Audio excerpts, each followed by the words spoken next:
Hello, welcome to week 22 as we continue our Through My Bible in 1 Year series here at St. John's. It's very much a transition type of week as you wrapped up the book of Acts, you wrapped up the book of 2 Samuel, and this week you'll be beginning 2 new books of the Bible, 1 Kings, the first 4 chapters of 1 Kings, and also you're moving into the book of Proverbs as well. But in the meantime, you're also still moving through the book of Romans and also finishing up the book of 1 Chronicles as well. As you finished up 2 Samuel, I'd ask you to consider those words of rebuke by the prophet Nathan to David after his sin. The sword will not depart from your house. And to see how in those last chapters of 2 Samuel that comes true.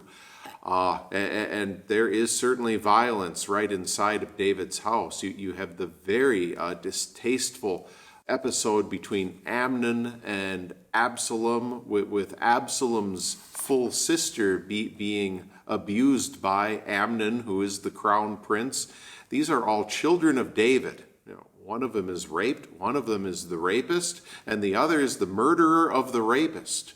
Terrible, terrible things happening inside of David's own household. And of course that leads up to Absalom's rebellion against the king. And David shows this almost unexplainable love for Absalom, even while Absalom is trying to have him killed. But besides Absalom rebelling against the king, there is widespread opposition in Israel to David's rule. And all of that is a result of David's unfaithfulness to God. And though David's sin is forgiven, there are long-lasting consequences to David's sin. And you just get this sense that as joyful as the first few chapters of 2 Samuel were, when David was ascending the throne and becoming king, as he had been anointed to be king all those years before, as he led that royal procession of the ark into Jerusalem, as he laid out plans for the temple, everything was going well for him. And then with this sin, everything goes downhill for David. Now, his rule doesn't come to an end, but David is a very unhappy man for the rest of his life, and it's by his own doing that happens.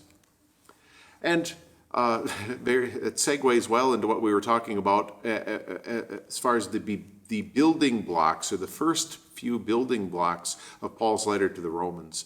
When Paul lays out the foundation for everything that he's going to talk about, and the foundation is human rebellion against God. In the first 2 chapters, you have Paul being able to convict everyone of sin. First of all, Paul in chapter 1 shows this downward spiral of sin that really crass sinners fall into, where they even celebrate their rebellion against God. Things like homosexuality and other sexual sins are part of that. But then, just in case anyone feels good about themselves because they haven't participated in those sins, chapter 2 describes how both Gentiles and Jews sin against God's law. And Gentiles should know better because their consciences tell them things are wrong. Jews actually do know better because they have the Word of God.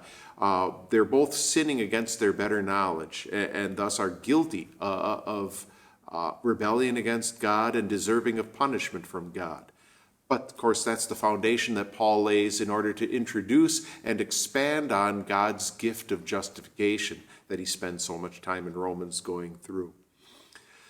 So as you move on then and see, especially in 1 Kings, the first 4 chapters, the end of David's life and the ascension of Solomon, his son, to the throne, what kind of qualities do you see in Solomon as he prepares for and then assumes the kingship?